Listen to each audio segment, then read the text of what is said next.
যখন কোনো বান্দা সূরা ফাতিহার একটা করে আয়াত বলে আলহামদুলিল্লাহি রাব্বিল আলামিন, সঙ্গে সঙ্গে আল্লাহ জবাব দিয়ে বলেন হামিদানি আবদি, বান্দা তুই আমার প্রশংসা করলি।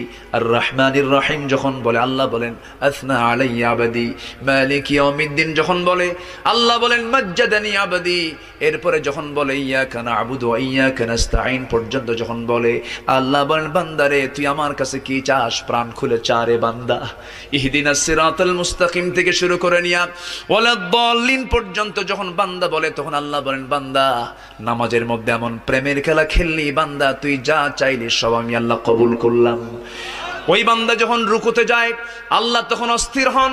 ওই বান্দা যখন সিজদায় যাওয়ার জন্য প্রস্তুতি নাই, সমস্ত ফেরেশতাকে ডাক দিয়ে বলেন ও ফেরেশতারা, এই বান্দাগুলো আমাকে দেখলো না, রাসূলকে দেখলো না, কোরআনকে দেখে হাদিসকে বিশ্বাস করে আমাকে খুশি করার জন্য তার সবচেয়ে সম্মানজনক